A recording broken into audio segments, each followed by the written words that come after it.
Bueno, empezamos. Es un placer organizar esta conferencia acá en Bruselas, en esta cumbre de los pueblos, con participantes en línea y participantes aquí en la misma sala de la Universidad Libre de Bruselas, sector flamenco.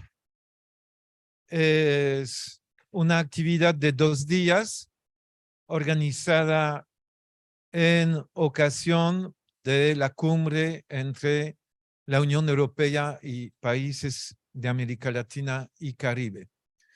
Y hoy, en esa parte del programa, es el Comité para la Abolición de las Deudas Ilegítimas, que es una red mundial que organiza esta conferencia, en particular con ponentes desde América Latina. Intervendrán Fernanda Melchiona, que es diputada al Congreso de Brasil, diputado del PSOL.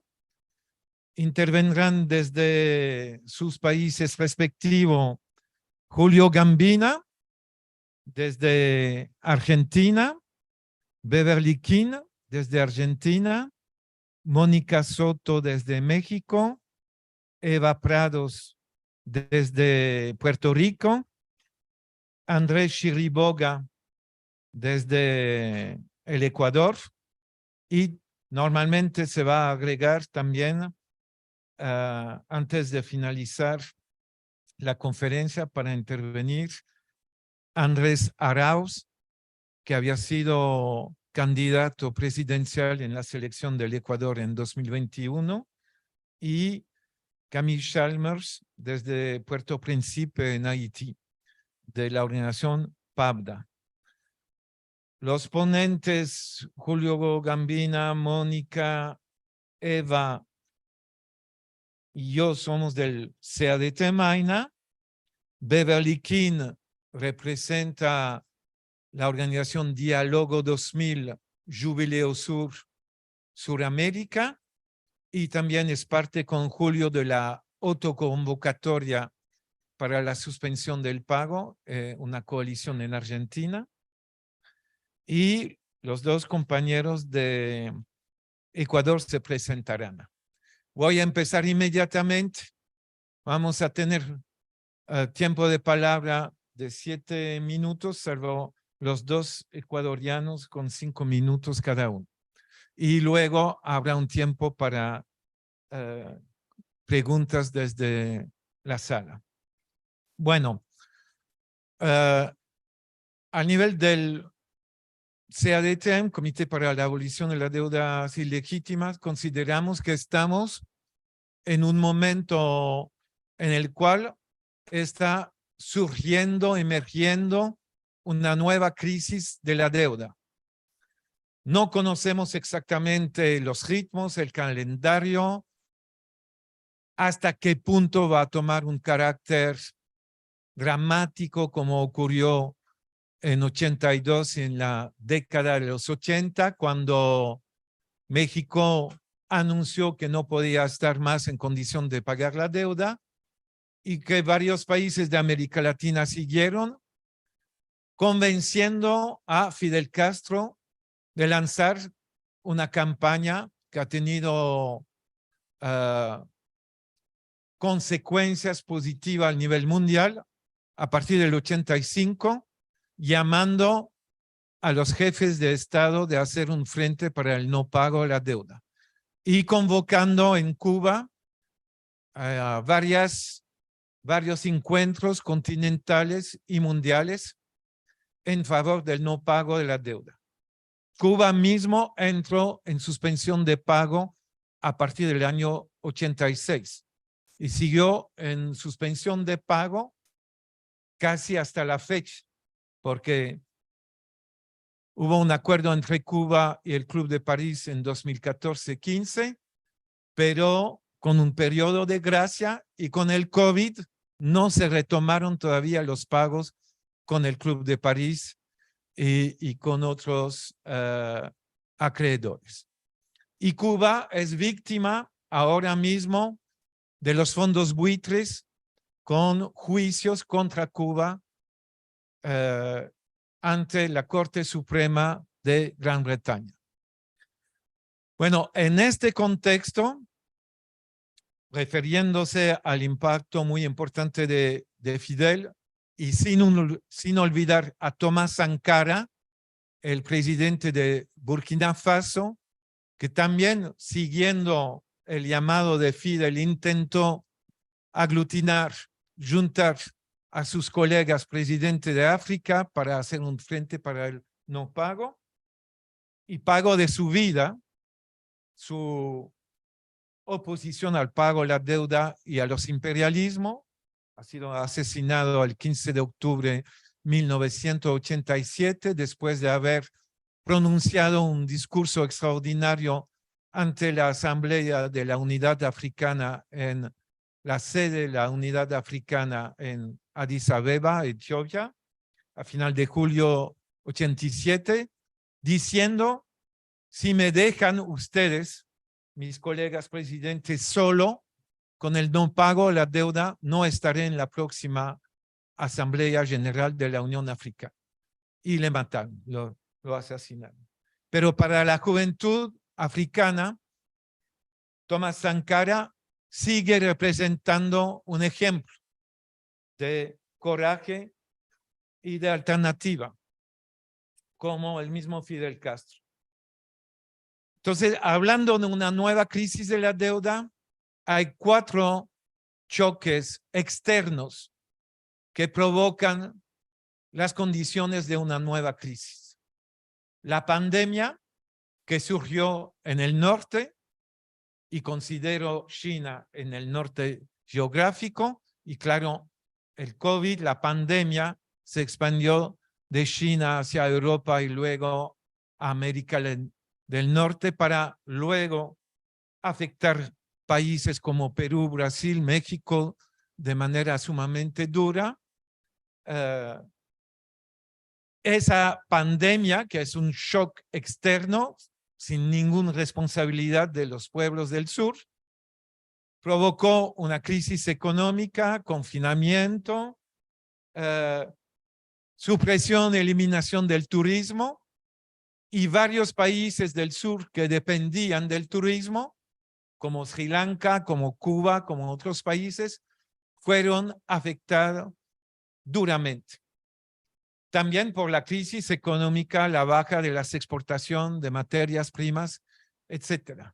Y por supuesto el costo para el presupuesto de los estados de combatir la pandemia y el aumento entonces de la deuda pública de varios países que se endeudaron para pagar el costo de enfrentar la crisis sanitaria e importar vacunas, sabiendo que hay un monopolio de producción de las vacunas protegida por patente, un monopolio o oligopolio del cual se aprovechan empresas del Big Pharma como Pfizer, AstraZeneca, BioNTech, Moderna, Johnson & Johnson, etc. Y sabiendo ahí también que hay el ejemplo de Cuba con la producción de 3 vacunas que lograron proteger al pueblo cubano, pero que todavía no son reconocidas por la OMS como vacunas a nivel mundial. El segundo choque externo es la invasión de Ucrania por Rusia y la especulación que desencadenó esa invasión al nivel de las grandes empresas que comercializan la compra y la venta de cereales. Son 4 grandes corporaciones, 3 norteamericanas y una francesa holandesa, que dominan 80% de la compra de cereales y comercialización de cereal a nivel mundial. Y estas empresas se aprovecharon de la invasión y de las consecuencias posibles sobre las exportaciones de cereales por parte de Ucrania y Rusia para aumentar de manera brutal el precio de los cereales y aumentar el precio de los fertilizantes que exporta también Ucrania, es el principal exportador de fertilizantes. Y el aumento también del precio del gas y del petróleo. Eso para los países importadores de cereales y combustibles provocó un estrangulamiento. Sri Lanka, que ya había sido afectado por la supresión del turismo con la pandemia, se vio totalmente estrangulada por el aumento del precio del arroz y otros cereales que Sri Lanka importaba y de los combustibles. Pero también Egipto, Túnez, Senegal y otros países más que entraron en suspensión de pago. El cuarto choque externo, porque lo de la invasión rusa de Ucrania y cómo se aprovecharon las transnacionales, tanto al nivel de los combustibles como de los cereales, para aumentar sus beneficios. El cuarto choque es la decisión unilateral de la Reserva Federal de Estados Unidos, del Banco Central Europeo, del Banco de Inglaterra, de aumentar la tasa de interés. En Estados Unidos, la Reserva Federal en un año subió la tasa de interés del 0,25% hoy en día al 5%. El Banco Central Europeo lo llevó del 0% el año pasado al 4% hoy en día. El Banco de Inglaterra lo mismo. Y ustedes saben que las deudas externas son en dólares, son en euros, son en libras esterlinas y un poco en yenes y algunas otras divisas. Así que el aumento de la tasa de interés por parte de Estados Unidos, Europa, Inglaterra, provocan de manera mecánica un aumento de la tasa de interés para los países del sur. Los países del sur que podían endeudarse pagando una tasa de interés de 3-4% hasta 2-3 años atrás y se endeudaron masivamente, ahora para refinanciar sus deudas, emitir nuevos bonos soberanos de deuda, tienen que ofrecer hasta 14-15% de tasa de interés. Yo diría entre al menos 8% hasta 15% de tasa de interés. Y decenas de países que tenían acceso, como se dice, a los mercados financieros, no tienen más acceso a los mercados financieros porque no pueden prometer un 12 o un 15% de tasa de interés. Así que el número de países que están entrando progresivamente en suspensión de pago y que están renegociando con el FMI créditos de urgencia para seguir los pagos, esa es una cantidad enorme. 100 países en los 4 últimos años firmaron acuerdos con el FMI con las mismas condicionalidades neoliberal que impone el FMI. Y claro, Argentina es uno de los casos emblemáticos, pero Sri Lanka firmó 22 acuerdos con el FMI. También Ucrania tiene una deuda con el FMI de 15 billones de dólares y firmó 18 acuerdos con el FMI. Así que tenemos una crisis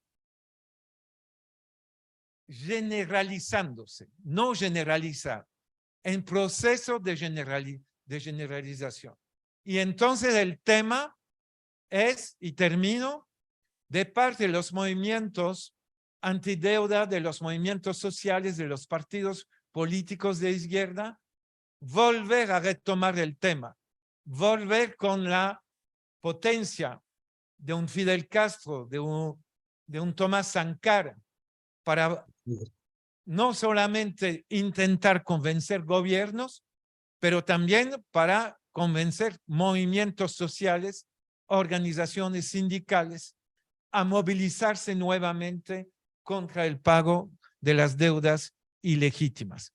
Bueno, termino acá y voy a dar la palabra a nuestro amigo y camarada Julio Gambina para enfocar sobre el tema América Latina, 7 minutos, y luego daré la palabra a Fernanda Melchiona, que está aquí sentada a mi lado en la tribuna en Bruselas.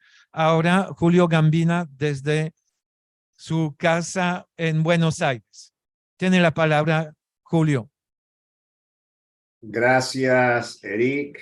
Buenos días, compañeras, compañeros, compañeres. Un gusto participar en esta reunión y tratar de transmitir un mensaje desde América Latina y el Caribe. Como bien señala Eric, Argentina está en el centro del debate de la deuda hoy. El gobierno argentino está viajando a Washington para una nueva y continuada ronda de negociaciones para profundizar el ajuste fiscal que recae sobre los sectores empobrecidos de la sociedad argentina. Y menciono las negociaciones con el Fondo Monetario Internacional porque recientemente han suscrito acuerdos también los gobiernos de Chile, de Colombia, de Costa Rica, y por lo tanto los países de América Latina y el Caribe tienen una subordinación al tema del endeudamiento y especialmente con el Fondo Monetario Internacional. Hay que recordar que en pleno golpe de Estado en Bolivia, el Fondo Monetario Internacional le otorgó un préstamo a Bolivia que Bolivia nunca usó y que al retomar un gobierno constitucional tuvo que devolver esos recursos no utilizados y tuvo que pagar intereses por haber tenido guardado ese dinero en las reservas del Banco Central de Bolivia. Lo que pone de manifiesto no solo la insensibilidad del organismo internacional contra uno de los países más empobrecidos de Sudamérica, de toda la región latinoamericana y caribeña, sino el carácter de estafa del endeudamiento. Argentina, luego lo explicará mejor la compañera Beverly King, tiene un endeudamiento con el fondo que constituye una estafa, tanto en el préstamo del 2018 como en la renegociación que hizo el actual gobierno en el 2022. Y aludimos al Fondo Monetario Internacional porque es la cabeza del sistema deuda en el ámbito mundial y es la cabeza del sistema financiero mundial que, como bien señalaba Eric recién, no solo se expresa en la suba de la tasa de interés y el costo para los pueblos endeudados del mundo, sino que es un sistema financiero que en crisis, tal como lo mostró la crisis bancaria de marzo y abril de este año, con grandes bancos de Estados Unidos y de Europa que quebraron, todo a cuenta de los estados que se hicieron cargo, y si los estados capitalistas se hacen cargo, es que el costo se traslada al conjunto de los pueblos del sistema mundial. No solo los pueblos de América Latina y el Caribe, sino los pueblos de Asia, de África y de todo el mundo. El Fondo Monetario Internacional está a la cabeza del sistema financiero, a la cabeza del sistema deuda, y por lo tanto es parte de la estrategia del capital transnacional que en un momento de incertidumbre en la pospandemia y en pleno despliegue de la guerra en Europa, intenta reconstruir el poder del capitalismo global para potenciar la explotación de la fuerza de trabajo y el saqueo de los bienes comunes. Insisto en el tema del saqueo de los 3 bienes minutos. comunes, porque en América Latina la subordinación que viene por el lado de la deuda tiene en el interés del capitalismo global desarrollado por hacerse de los bienes comunes, el petróleo, el gas, la tierra, el litio, el oro, los minerales, que son muy importantes en América Latina y el Caribe, para un mecanismo de reproducción de la dominación del capital a escala global. El capitalismo desarrollado quiere que nuestra región exporte sus materias primas, sus bienes comunes, para obtener divisas y cancelar esa deuda en divisas. Por eso el sistema deuda es un sistema de dependencia para América Latina y el Caribe, es un mecanismo de subordinación a la lógica de acumulación del capital y a la dominación del capitalismo global. Por eso la resistencia de nuestros pueblos es tan importante, y recuperar la convocatoria de Fidel Castro, recuperar la convocatoria de Ankara y recuperar las campañas internacionales, las campañas regionales, las campañas nacionales que se llevan adelante en México, en Puerto Rico, en la Argentina y en todos los países de América Latina como un mecanismo de defensa de los pueblos del mundo, de los pueblos de la región, para hacer realidad las aspiraciones de nuestros pueblos, que tienen que partir por instalar la suspensión de los pagos de la deuda, generar condiciones para auditorías con participación popular, para que sean los pueblos los que indaguen y denuncien la estafa del endeudamiento, y poner de manifiesto que no solo hay iniciativa política del poder con la lógica de la deuda, sino que también existe una iniciativa popular por recuperar el poder del pueblo, denunciar la estafa del endeudamiento y generar condiciones para una ofensiva popular que ponga por delante un programa que resuelva las necesidades de nuestros pueblos. Muchas gracias. Gracias, Julio. Muchas gracias. Ahora doy la palabra a Fernanda Melchiona. Por favor, Fernanda.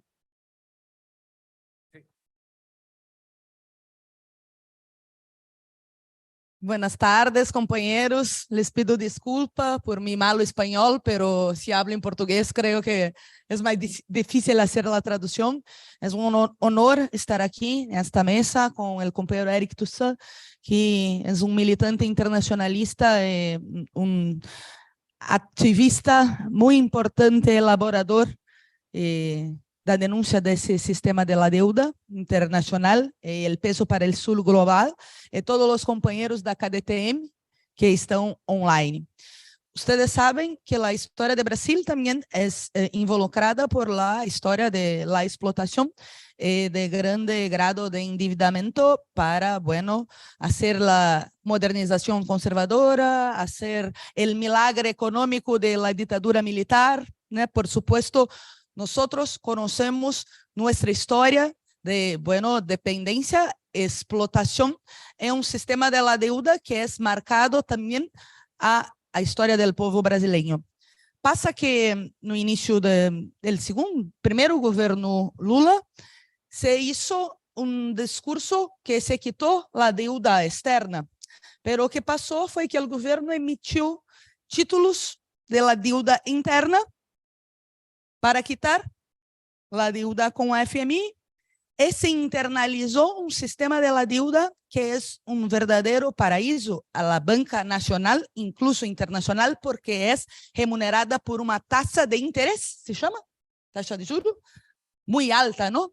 Brasil sempre teve uma taxa de juros de interés muito alta, e agora, ahorita, tem uma exorbitante, a maior taxa de interés del mundo, 13,75%, aunque possa bajar como 0,25, es el doble de la segunda, que es de México. Esta tasa de interés que, bueno, masacra el povo brasileño, en la vida común, en su vida personal, es la tasa que remunera ese sistema de la deuda, que hoy tiene como mitad del presupuesto de nuestro país. Mira, en 2022 pagamos como 1.879 billones de reales en la deuda interna, siendo que todo básicamente juros, taxa, juros se dice, juros, los brasileños que estão,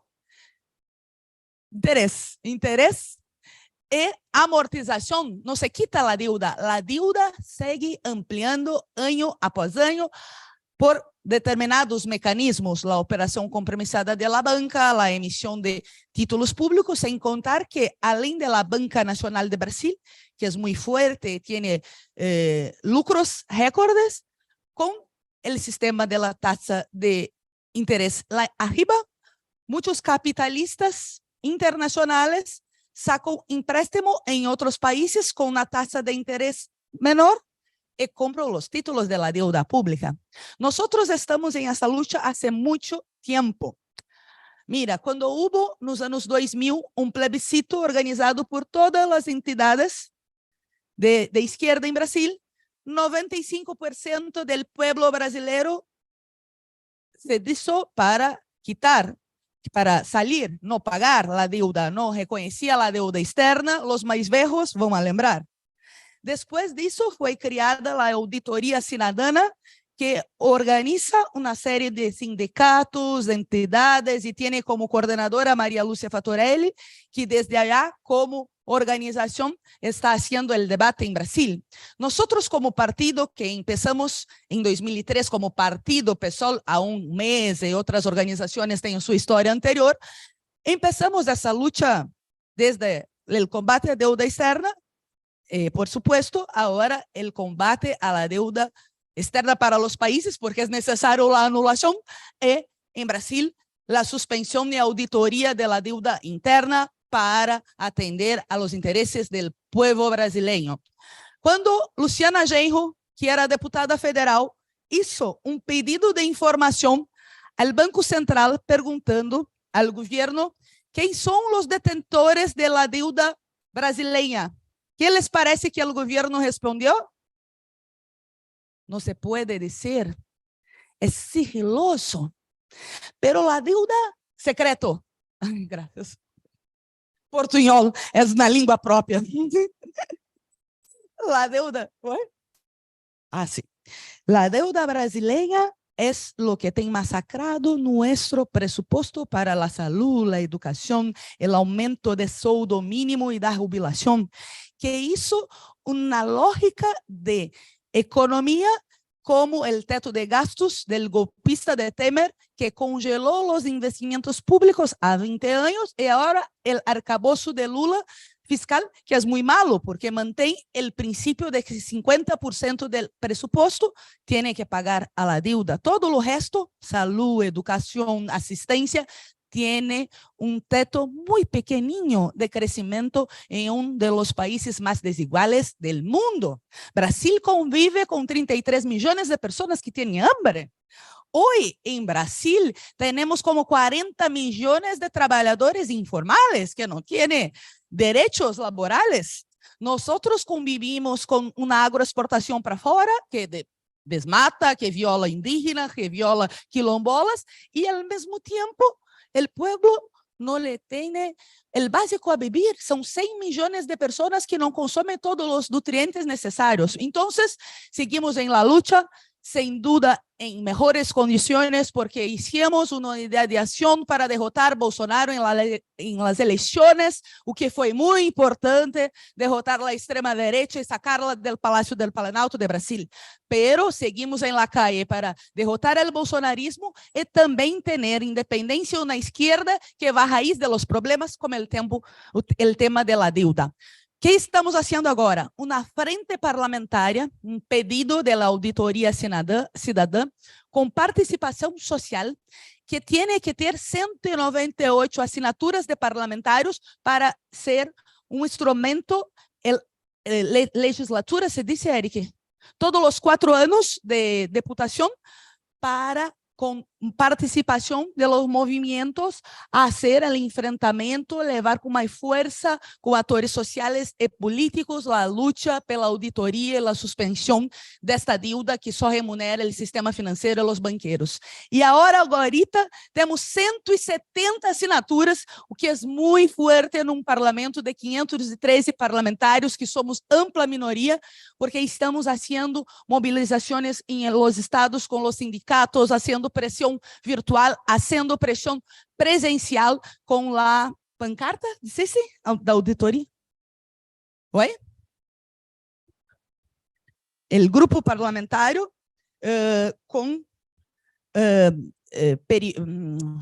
a cartilha, como se disse, encarte com toda a história do sistema de la deuda, como isto impacta o presupuesto, volante grande construído com as entidades para hacer esta lucha en la calle, en los movimientos, e também a pressão em parlamento para, aún esse ano, eu creio, em agosto, possamos instaurar a frente parlamentaria para fazer mais forte esta lucha em Brasil contra nossa dívida interna e fortalecer a KDTM em la lucha internacional pela anulação de la deuda de outros países. Muitas gracias.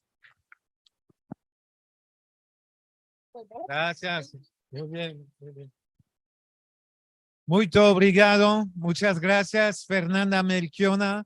Repito, es diputada en el Congreso Federal de Brasil y diputado del partido llamada PSOL. Bueno, ahora voy a dar la palabra a Beverly King. Beverly es de la organización argentina Diálogo 2000, Jubileo Suramérica. Trabajamos desde hace 25 años en conjunto, nos conocimos cuando se lanzó la campaña en 97, 98 para el jubileo de las deudas. Beverly, tienes la palabra. Beverly. Muchas gracias, Eric. Un saludo de cómo para todos que están ahí en Bruselas. Se ve que hace un poquito más calor que aquí en el sur. Agradezco mucho esta invitación. Siempre es un gusto, un honor poder compartir con los colegas, con los compañeros, compañeras, compañeros en Bruselas y en tanto lugar para unir fuerzas en esta lucha que sin duda tiene siglos. De hecho, y al ritmo que vamos, parece que vamos a estar unos años más también.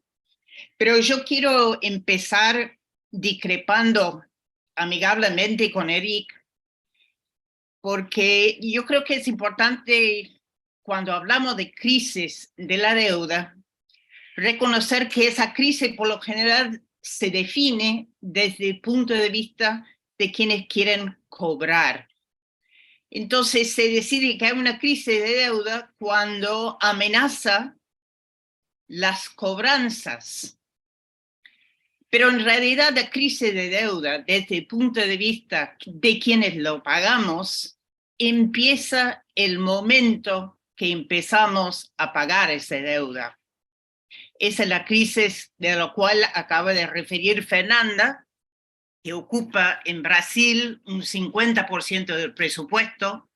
En Argentina es un poco menos, pero también podemos ver el impacto que tiene el pago de esa deuda, el pago, como muchas veces se dice, religiosa de esa deuda, ese honrar de una deuda o servir esa deuda, como se dice, esa deuda que en los últimos 40 años, 45 años, en Argentina se relaciona directamente con la dictadura militar, para no ir más atrás en la historia, de ver la historia de conquista, de colonización, de incorporación de Argentina como otros países en el capitalismo mundial, desde la mano del imperialismo, desde la mano de las grandes transnacionales.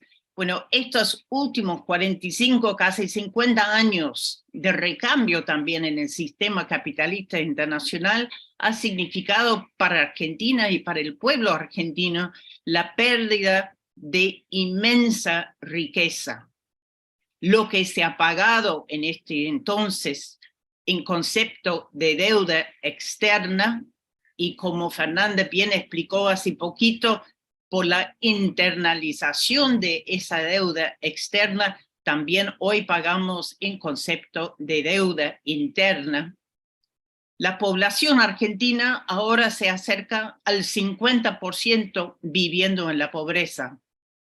Cuando empezó la dictadura en el año 76, se hablaba del 5 o 7% de la población viviendo en la pobreza.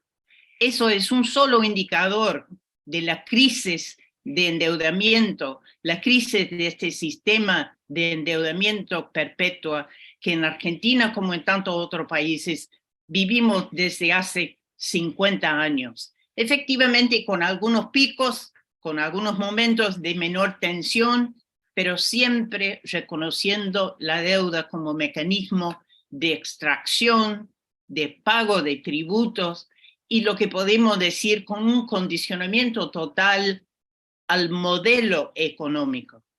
En Argentina eso significa, como en muchos otros países, que a partir del endeudamiento de la dictadura se ha impuesto un modelo económico de especulación, de explotación mayor, de extranjerización de la economía y sobre todo de extractivismo. Se desindustrializó Argentina para convertirlo en un eslabón más de la cadena mundial de financiarización y de especulación de capitales.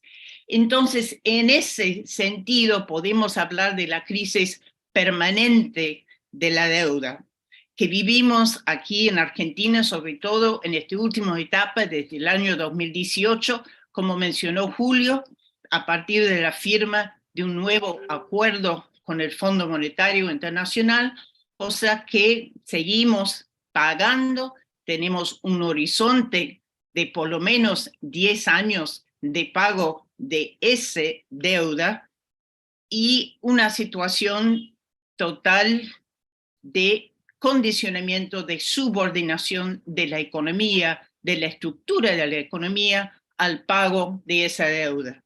Eso lo vemos en este momento en la provincia norteña de Argentina, de Jujuy, que usamos como ejemplo de lo que es el impacto de este acuerdo con el Fondo Monetario, de este endeudamiento perpetua crítica. Jujuy es una provincia de mayoría población indígena, es una provincia cada vez más dedicado al extractivismo y que en ese momento ofrece al mundo el litio, uno de esos minerales pensado como estratégico, sobre todo desde el norte para la transición energética frente a lo que es la emergencia climática. Y en este momento la población de Jujuy, sí, la población indígena, la población docente, la población en general de la provincia de Jujuy está levantado frente a los malos salarios, frente a una reforma constitucional, frente a una represión y criminalización de la protesta desmedida, que todo tiene que ver con el interés del gobierno provincial y actual precandidato a vicepresidente de la nación, el interés de ese poder provincial y también nacional de mantener y ampliar la explotación de litio, amenazando directamente los derechos territoriales, culturales, sociales de los pueblos originarios, consagrados también en la Constitución argentina, y obviamente amenazando directamente lo que es la fuente de la vida, el agua. Todo este extractivismo en nuestro país, como en tantos otros, no solamente afecta indirectamente y directamente la salud, la educación, los niveles salariales y de empleo, sino directamente la fuente de agua, la fuente de la vida. Y por eso en Argentina, en este momento, podemos decir en estos 50 años hemos tenido distintas formaciones, distintos momentos de lucha, de resistencia, algunas veces más fuerte, algunas otras veces más silencioso. Hace 3 años ya tenemos una formación que se llama la autoconvocatoria por la suspensión del pago e investigación de la deuda, que agrupa un número importante de movimientos populares, de organizaciones sociales, de derechos humanos, de distintas partes del país. Y fundamentalmente seguimos trabajando en la calle, con la movilización, con talleres, con la formación, con la difusión, también en el Congreso, intentando visibilizar los impactos de esta crítica deuda en la vida cotidiana del pueblo y enfrentando lo que es la resignación, planteando que efectivamente hay alternativas al pago y al sometimiento a las condiciones del Fondo Monetario y a las condiciones de los bonistas. Vamos a seguir con esta resistencia, fortaleciendo la acción siempre en las calles, junto con otras organizaciones, sobre todo en este momento, junto con los sectores de piqueteros, los barrios populares, los sectores más marginados, y también junto con las asambleas y organizaciones ambientalistas, ecologistas, que estamos reconociendo con fuerza el ligazón entre este endeudamiento ilegítimo y odioso y el avance del extractivismo, de la emergencia climática y la necesidad de una ruptura con este sistema que es un sistema de muerte. Muchas gracias. Muchas gracias, Beverly. Voy a dar la palabra a Mónica. Si Mónica, puedes abrir tu cámara.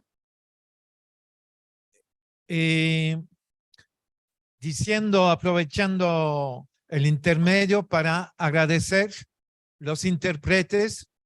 Son personas que prestan su servicio. Propongo aplaudirlos y las. Son 3 mujeres y un hombre que trabajan de manera voluntaria para ayudarnos a participar. Y le pido excusas por la calidad del sonido del Zoom. Parece que es difícil para ustedes de hacer la traducción. Bueno, doy la palabra a Mónica Soto desde México. Mónica, tienes la palabra. Bueno, ¿sí se me escucha? Sí.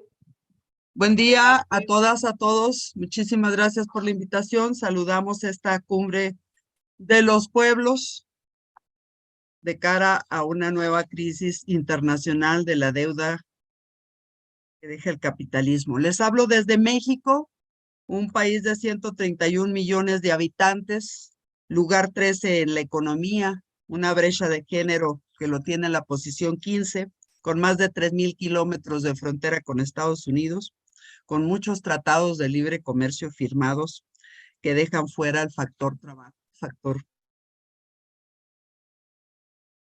humano, la mayor parte de ellos, y a 5 años de una alternancia que implica o que ha modificado las cosas políticamente y que se habla de una cuarta transformación.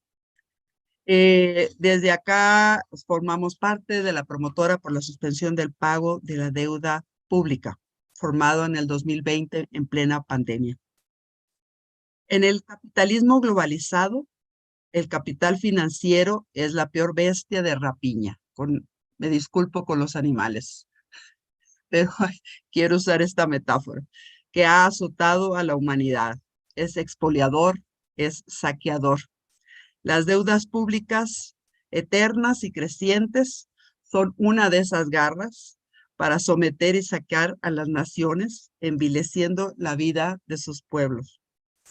Las ilusiones, si se tuvieron, de que iba después de la peor pandemia que azotó al planeta, vendría una humanización del sistema financiero y reduciría las deudas y condonaría cobros de intereses, pues se han ido al caño.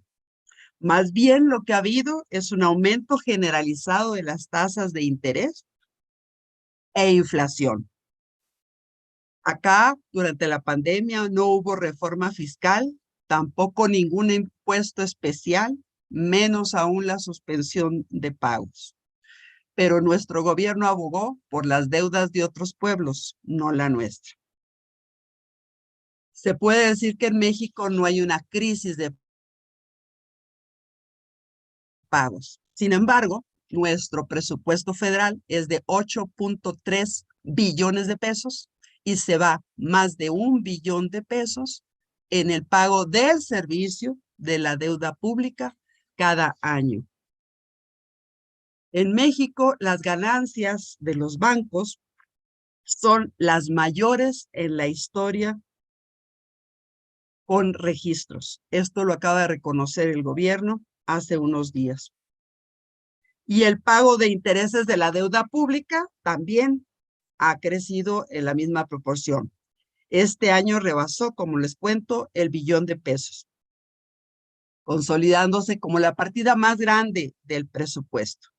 Por eso nació la promotora en plena pandemia, para hacer visible la problemática, porque como izquierdas habíamos dejado de tener este tema en la agenda. Y se trata entonces de sembrar conciencia y de llamar al gobierno a buscar soluciones para la deuda de este país. La promotora ha estado priorizando promover la confluencia de movimientos de trabajadores, de cooperativistas, de pequeños y medianos productores, para liberar a nuestro presupuesto de esta sangría de recursos. Año con año hacemos unas campañas y hacemos trabajo rumbo al momento en el que se va a modificar el presupuesto, foros, conferencias, campamentos, movilizaciones, para que el factor trabajo pueda tener más influencia en la solución de la problemática.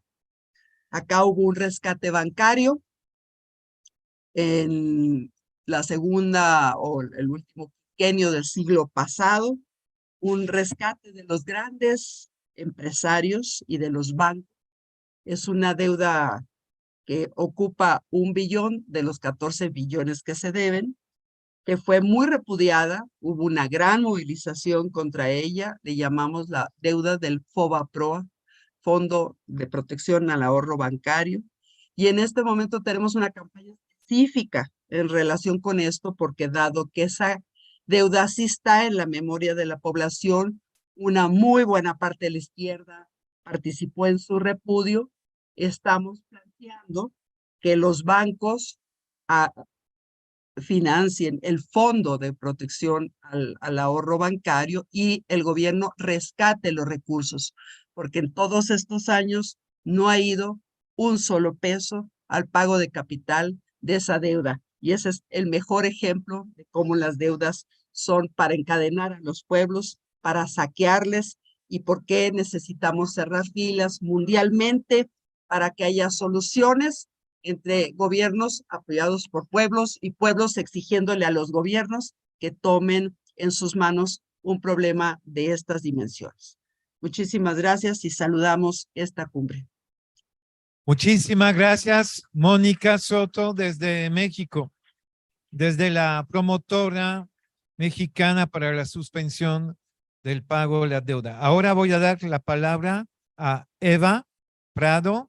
Eva, ¿podrías abrir tu webcam?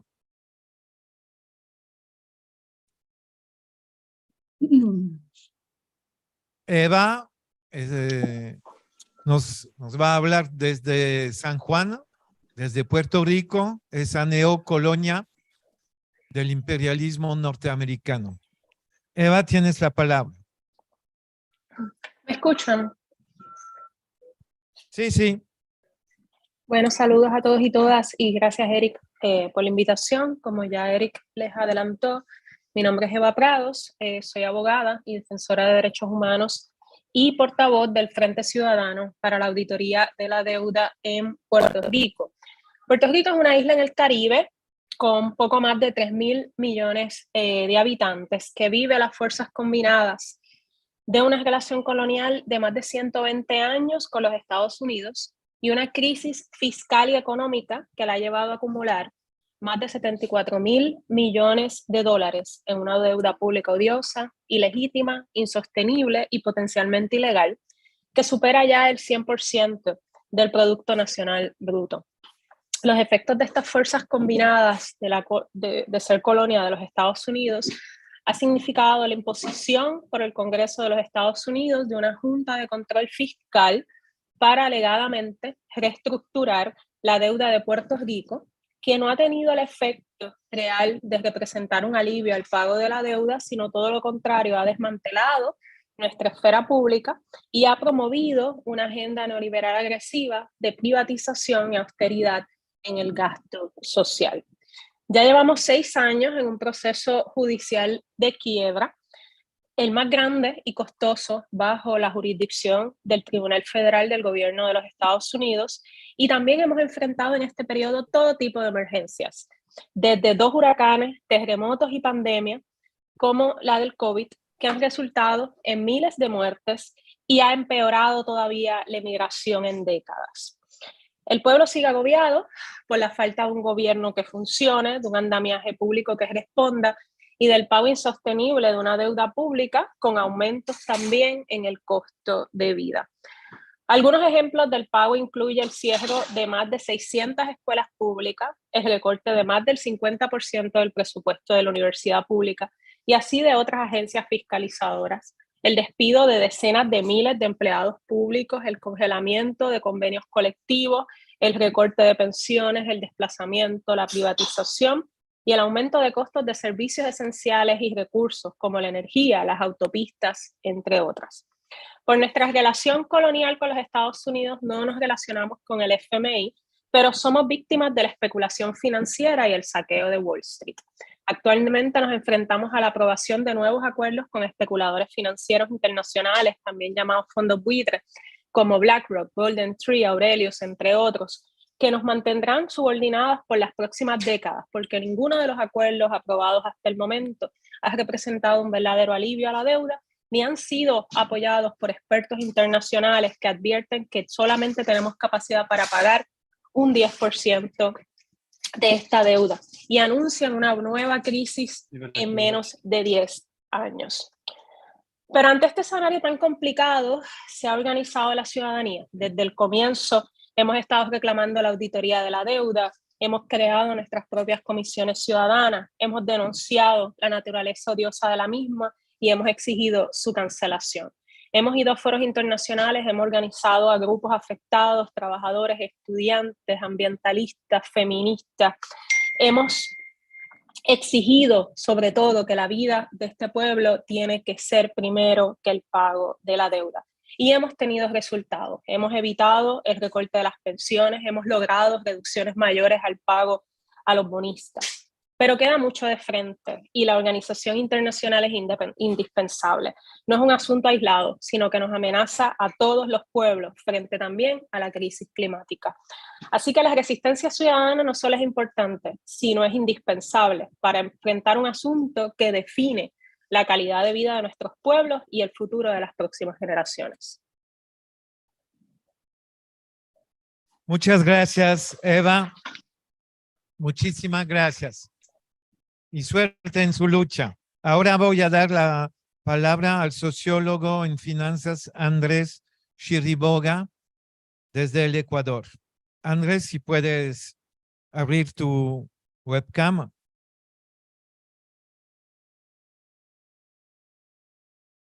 Gracias. Tienes la palabra, Andrés. Muchas Adelante. gracias, Eric. Gracias por la invitación. Un saludo a todos y a todas que nos siguen desde Bruselas de manera virtual también. Quería en mi presentación, bueno, antes que nada presentarme. Es verdad que Eric me había pedido eso. Soy doctor en Sociología Económica, soy investigador del Instituto de Estudios Políticos de París.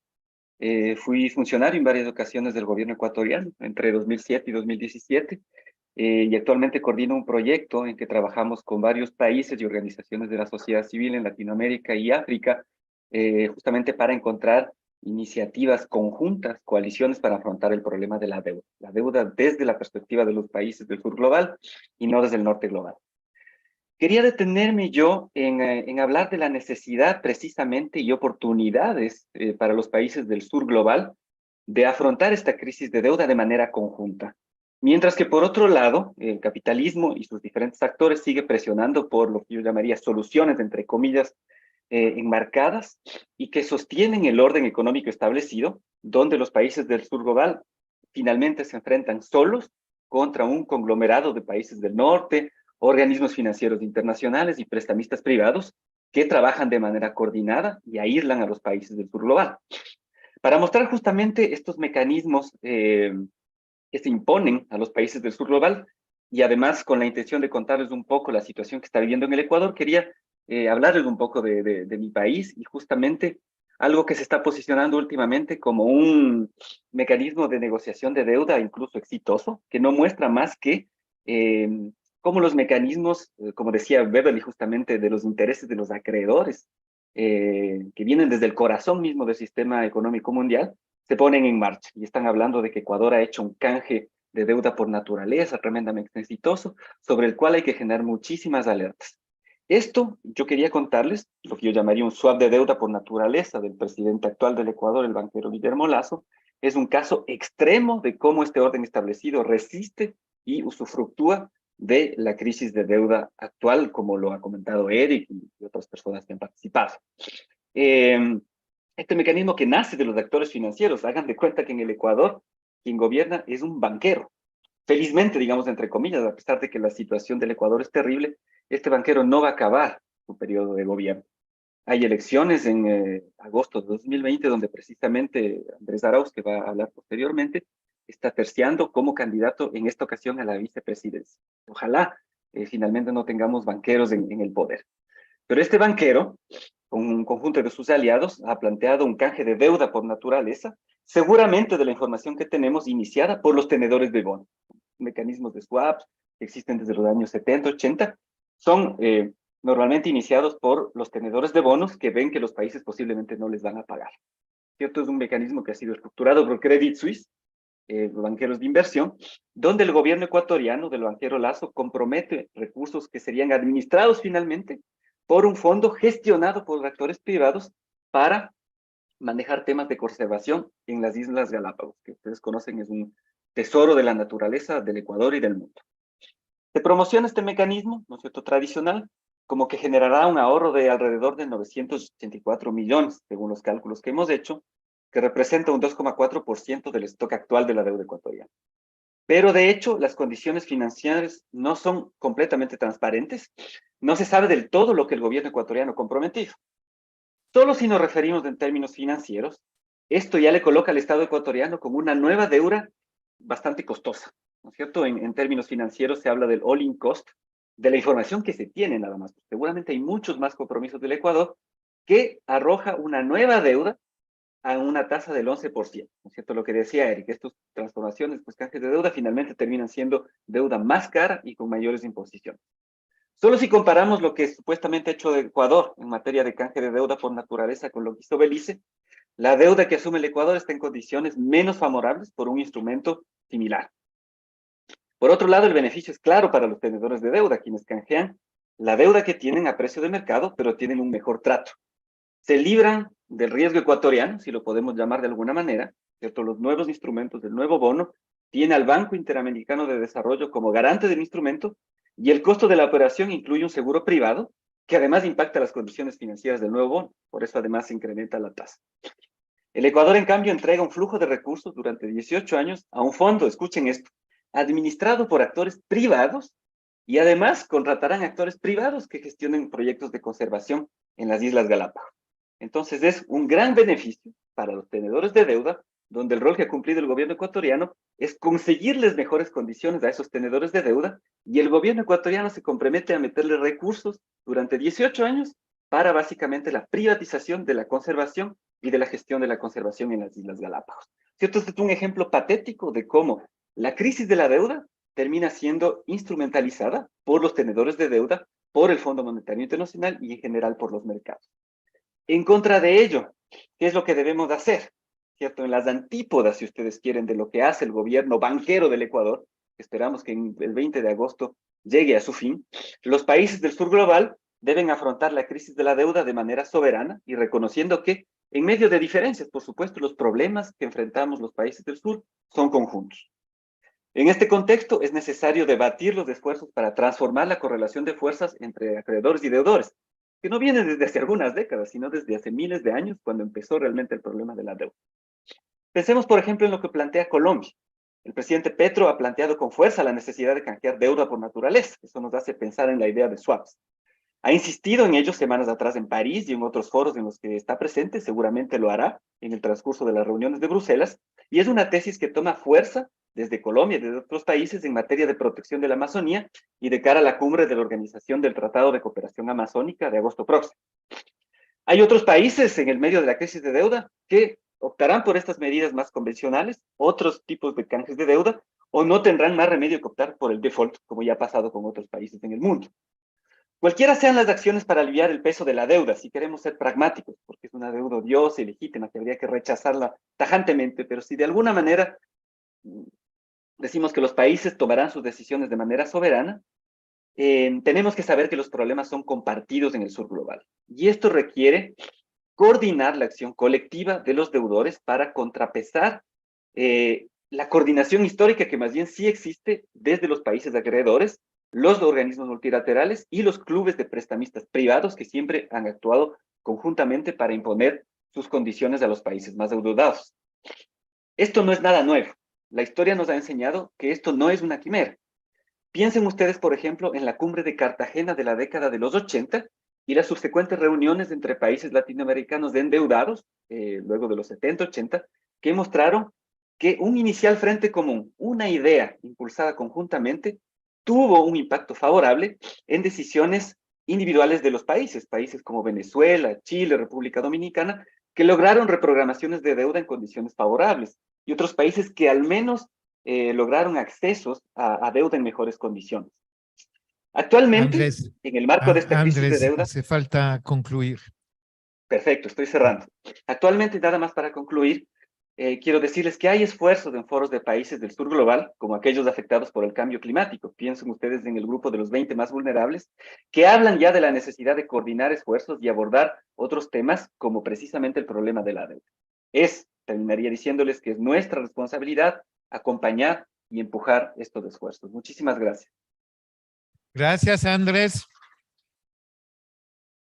Vamos a dar la palabra a otro Andrés. Bueno, Andrés Arauz. Muchísimas gracias, Eric. Acá estamos. Sí. Adelante. Bueno, muchas gracias, Eric. Un abrazo a todos y todas quienes están presentes en Bruselas y también conectados virtualmente. Un saludo a mi compañero y amigo Andrés Chiriboga también, a todos quienes me han precedido en la palabra. Yo quisiera mencionar tres cosas muy puntuales que son relevantes en relación a la deuda. La primera, lo que mencionaba Andrés Chiriboga sobre la cuestión de la deuda por naturaleza y, por ejemplo, el rol de la Amazonía en la provisión de ese bien público global, como es el oxígeno, como es la biodiversidad, como es el aire limpio para todo el planeta. Y uno de los asuntos que a veces no le damos suficiente importancia es de la apropiación semiótica y lingüística del término Amazonía, al punto que recientemente se subastó el dominio del primer nivel del Internet TLD de .amazon, en donde hubo una disputa entre los países amazónicos y la empresa Amazon, que pertenece al hombre más rico del planeta. Resulta que se privatizó la palabra Amazon en favor de Jeff Bezos, el dueño de la empresa Amazon. Si ustedes le preguntan a Jeff Bezos por qué su empresa se llama Amazon, en una entrevista en los años 90, él dijo, porque la Amazonía tiene amplia biodiversidad. Sin embargo, ni un centavo de todas esas ganancias espectaculares que tiene Amazon se retribuyen a los pueblos de la Amazonía, a la Confederación de Indígenas de la Cuenca Amazónica, ni a los estados, ni a los pueblos de los países amazónicos. Solo para pensar cómo se puede diseñar mecanismos de reparación incorporados en políticas de alivio de deuda, pero también de pago de regalías por indicación geográfica o asociados a, pues, en este caso, al término de los países amazónicos.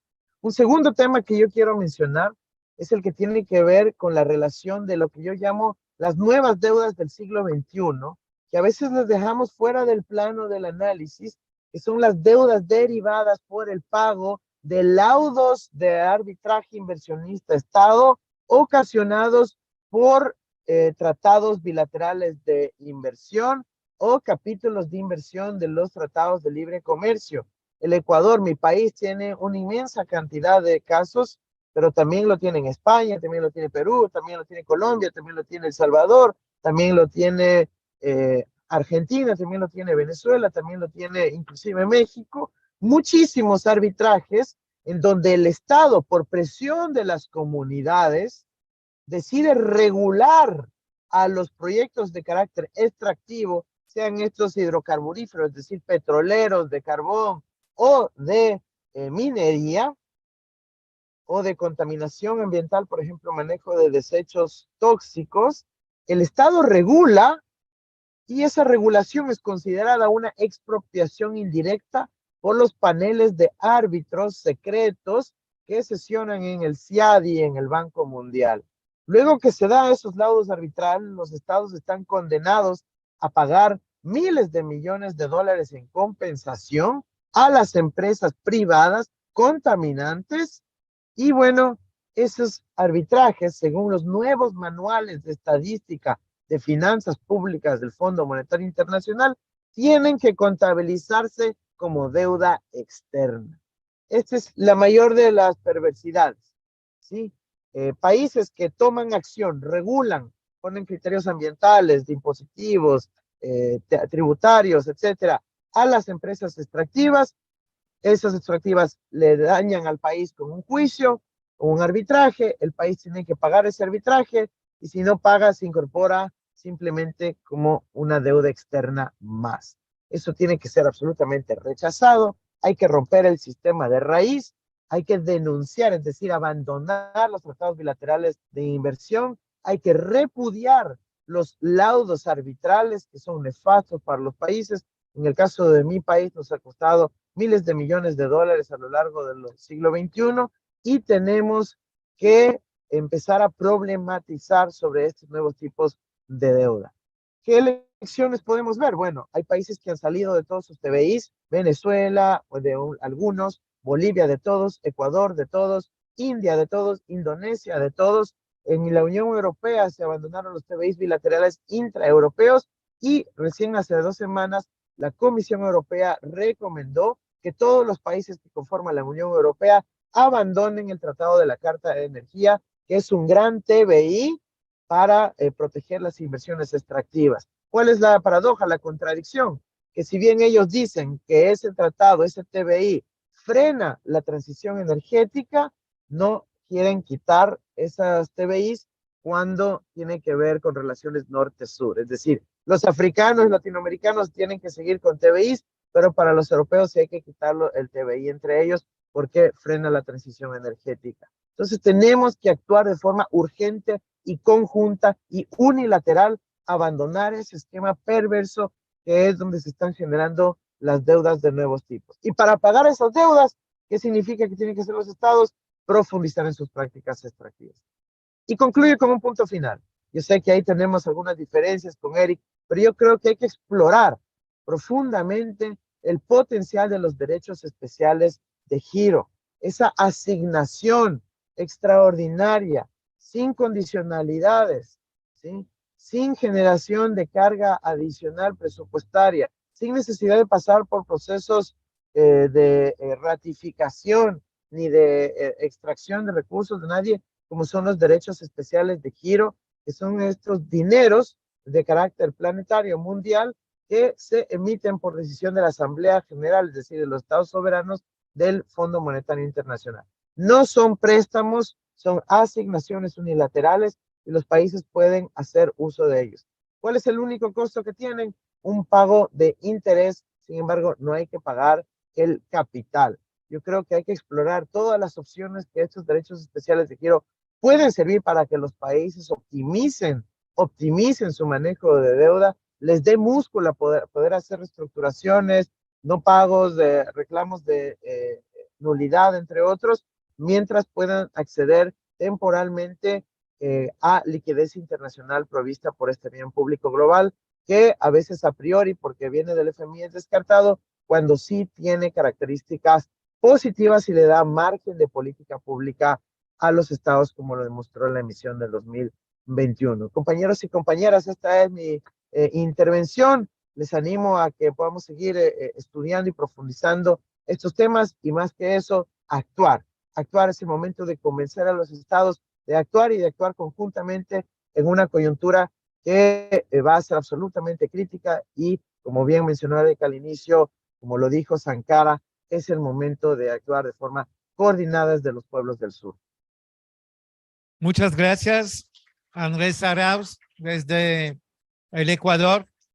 Muchísimas gracias. Bueno, ahora nos queda como 20 minutos para dar la palabra a la sala y oír sus preguntas o comentarios muy cortos. ¿Quién quiere pedir la palabra?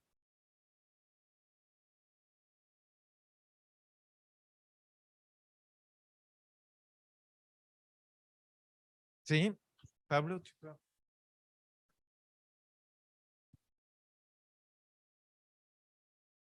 Sí, creo que, bueno, no sé, creo que esperaba tener más soluciones y no sé si no escuché nadie hablar del Banco de los BRICS, del proyecto en América Latina de hacer una moneda propia. Querría saber si alguien tiene datos de que esas son posibles soluciones para los países latinoamericanos.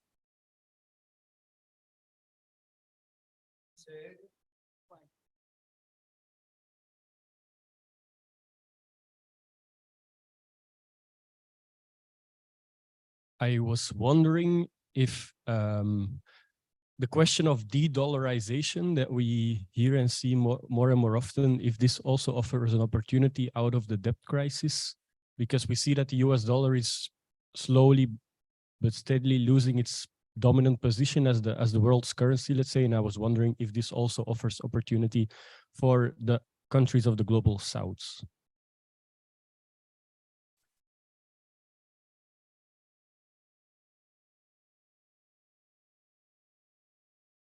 Entonces, la primera pregunta desde un chaleco amarillo uruguayo y la primera pregunta era sobre el tema si el Banco de los BRICS es una alternativa y cuáles serían otras alternativas para América Latina como una moneda común, ¿verdad? Y la pregunta de ¿eres de Bélgica? Preguntó sobre qué pasa con el dólar que está perdiendo progresivamente peso y si es una buena noticia y una alternativa. ¿Es esto? D'accord, sí, lo traduje. ¿Hay otras preguntas? ¿No? Bueno, sobre alternativa voy a intervenir. En la época de Hugo Chávez, también Rafael Correa y Evo Morales, es decir, en los años 2007-2008, hubo un intento de crear un Banco del Sur, incluso un intento que desembocó sobre la firma de un acuerdo entre 7 países de América del Sur para la creación del Banco del Sur. Es decir, Uruguay, Paraguay, Bolivia, Ecuador, Venezuela, Argentina, Brasil. Se firmó un acuerdo para la creación del Banco del Sur, pero en realidad no entró en actividad. Yo personalmente, yo ayudé a la redacción de la posición del Ecuador a petición del presidente del Ecuador de esa época, Rafael Correa. Y entonces participé de las negociaciones entre los ministros de Economía y Finanzas de los 7 países. Y lo que apareció, desafortunadamente, es que Brasil, que es una potencia económica la más fuerte de América del Sur, quiso entrar en el Banco del Sur, pero para paralizar el Banco del Sur. Porque Brasil tiene su banco de desarrollo que se llama BNDES y que es muy potente. Y veía un Banco del Sur liderada por alguien como Hugo Chávez como una amenaza a los intereses económicos de Brasil. Y efectivamente, el Banco del Sur fue paralizado. No hubo ni un crédito otorgado por ese banco, aunque existe en el papel 7 presidentes, incluso Lula, en esa época firmó la decisión de crear ese Banco del Sur. Entonces, quizás un día con otra aula de gobiernos de izquierda podríamos tener una reactivación y redefinición del papel del Banco del Sur.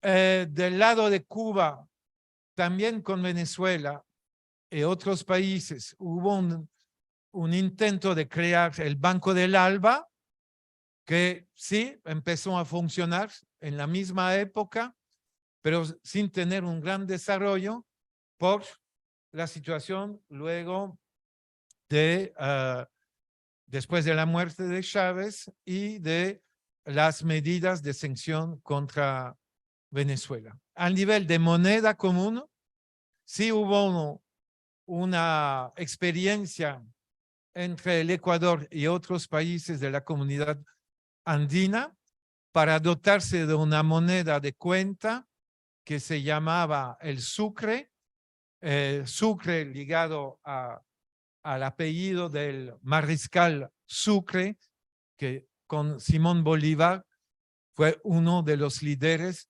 de la independencia de esa región de América del Sur frente al Imperio Español en los años 1820.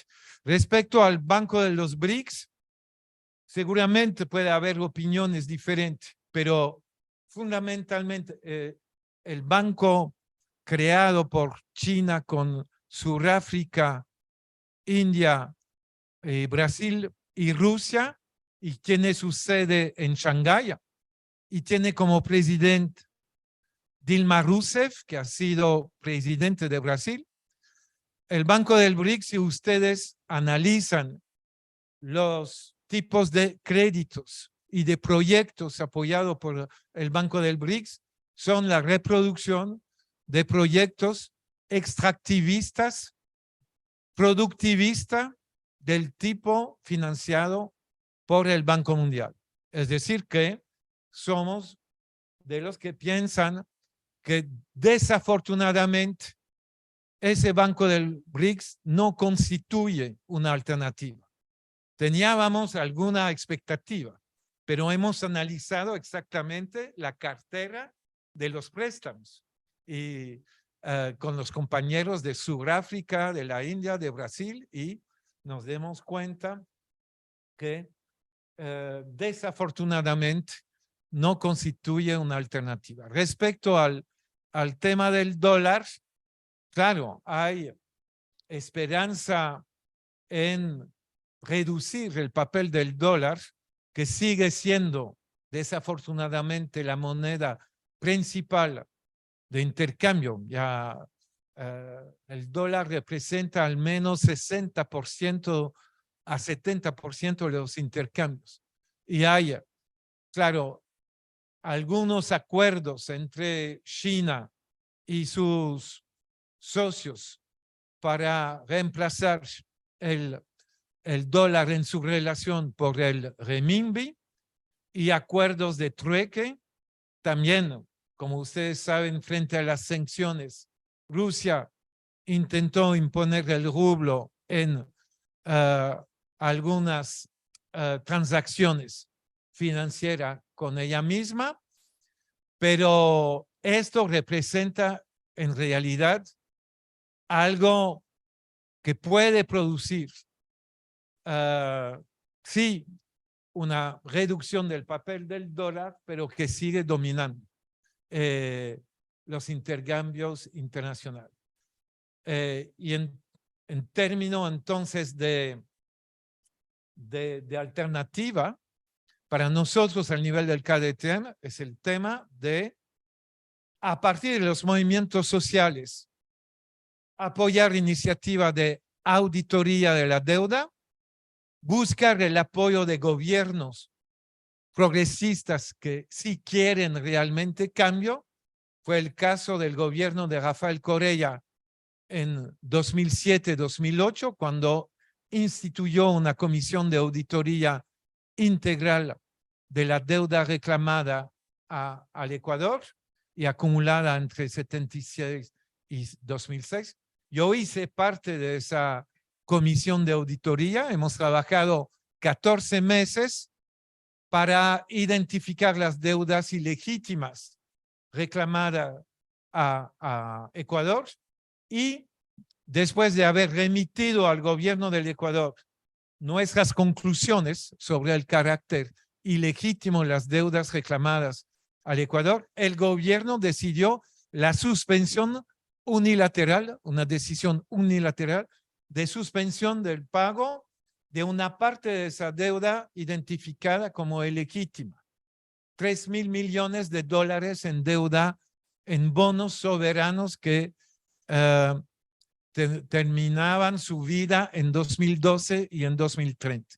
Y fue una victoria total del Ecuador contra los tenedores de bonos, que eran principalmente bancos norteamericanos.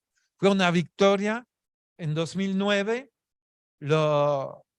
dentro del marco de una crisis del lado de los tenedores que no recibían pagos.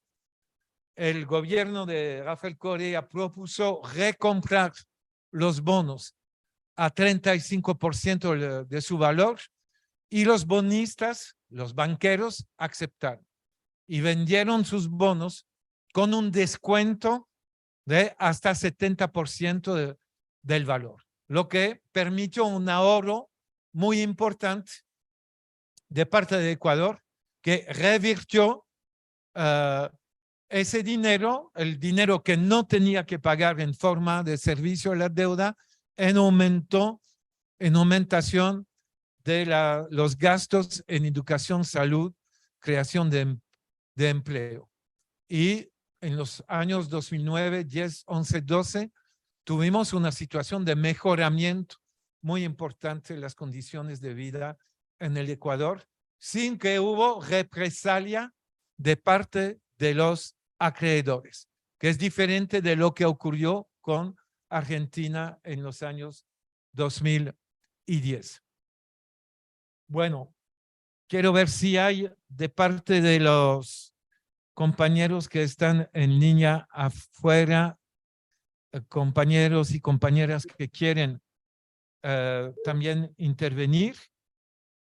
Muy breve, Eric. Sí, Julio. Sí, muy sí, breve. Por favor. Sí, señalar que es cierto que hay una tendencia a la disminución del papel del dólar en escala mundial, pero mantiene la hegemonía, y que las monedas que van reemplazando el papel del dólar en los intercambios, incluso Argentina en estos momentos está empezando a pagar deuda con yuanes, no supone un cambio de las relaciones de producción y de dominación, y por lo tanto se consolida el carácter capitalista, que para el caso de América Latina y el Caribe tiene una especial intencionalidad en profundizar el saqueo sobre los bienes comunes. Por eso quizás lo que hay que destacar, más allá de que el BRIC intenta constituirse como un polo de integración en el orden capitalista, lo que importa es potenciar las campañas y luchas de los pueblos en contra y más allá del capitalismo. Por eso hay que denunciar el sistema deuda como un mecanismo específico, especial de profundización de las relaciones capitalistas y de dependencia, y por lo tanto nuestra lucha se constituye en la búsqueda de constituir sujetos colectivos que confronten el proyecto del capital, y en ese marco desarrollar un programa que es de rechazo a la deuda por odiosa, por ilegítima, por ilegal, y crear un clima político, popular en la sociedad para consolidar la estrategia de suspensión de los pagos, de construcción de la auditoría y abrirle camino a un desarrollo de relaciones económico-sociales de carácter alternativa, que es la gran asignatura pendiente que deja los últimos años de intentos de cambio político en la región latinoamericana y caribeña. Por eso no hay tantas expectativas, aunque sí es importante que se generen contradicciones entre los países capitalistas desarrollados, entre los países que disputan la hegemonía del orden capitalista, pero que los pueblos estamos desafiados a construir una estrategia propia para terminar con la ofensiva del capital contra el trabajo, contra la naturaleza, contra la sociedad, y generarnos condiciones para una ofensiva de los pueblos y retomar una agenda propia de los pueblos para la liberación, para la autonomía, para la independencia, y hacer realidad las aspiraciones de nuestros pueblos. Gracias, Julio. Bueno, llegamos a la conclusión de esta conferencia. Hay una pregunta en el chat diciendo si se ha avanzado en la legislación contra el endeudamiento especulativo como el de Macri.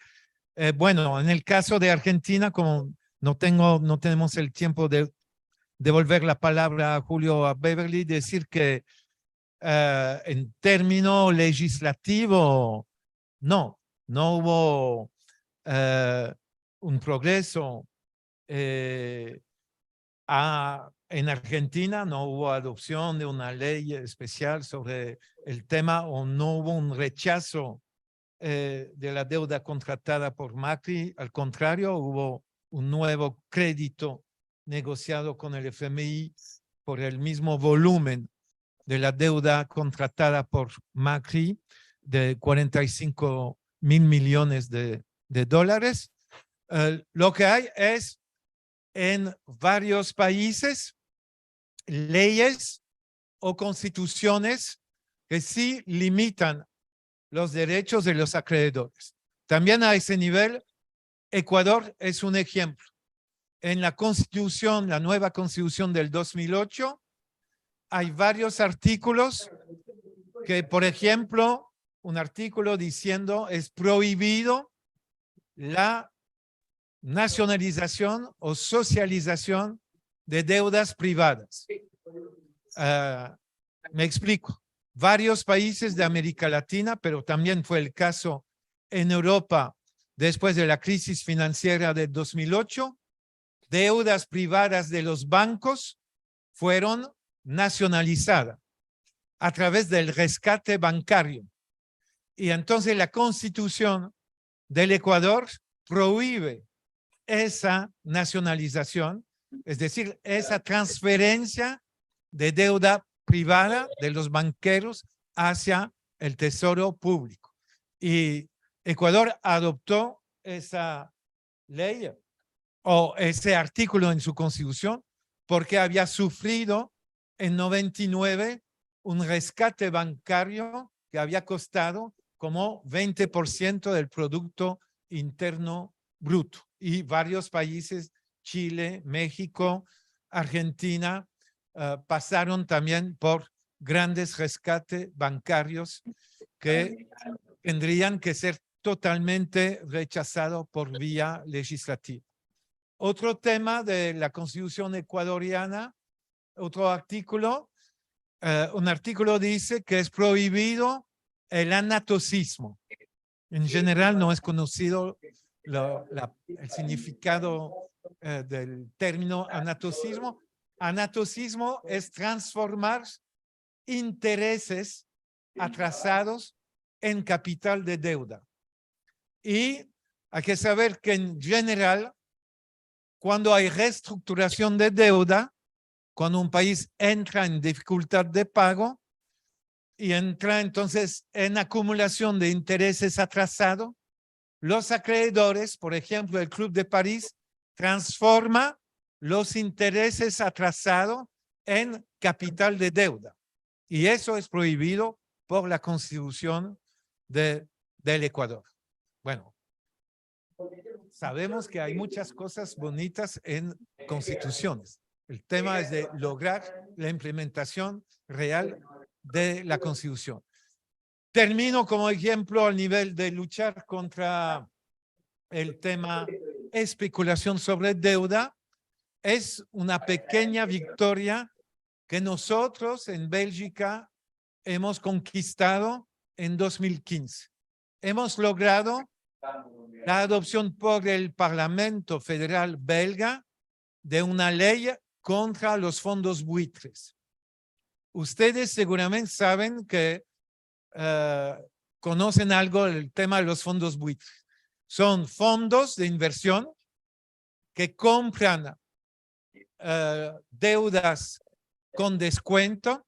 Cuando un país entra en dificultad de pago, baja el valor real de la deuda en bonos y fondos compran a 10%, 20% del valor bonos de deuda del Ecuador, de Perú, del Congo, de Argentina, etc. Y la idea de los fondos buitres es ir con estos bonos ante la justicia de Estados Unidos, de Londres, de Bélgica, de Francia, y exigir el pago integral del 100% del valor. Compraron a 10%, exigen 100%, más interés atrasado, más compensación. Y lo logran con la complicidad de gobiernos. O sea, el gobierno de Macri en Argentina aceptó pagar, después de un juicio del juez Griesa del estado de Nueva York, de pagar a los fondos buitres que tenían bonos argentinos, de los cuales el fondo buitre NML Capital Management del señor Paul Singer, que es un billonario de Estados Unidos, financiero del Partido Republicano. Bueno, sobre este tema, el KDTM hizo una campaña contra los fondos buitre en Bélgica y se adoptó una ley muy simple, excelente, que dice lo siguiente: un fondo que viene ante la justicia belga con exigencia de compensación puede solamente reclamar el valor que ha pagado para comprar el título.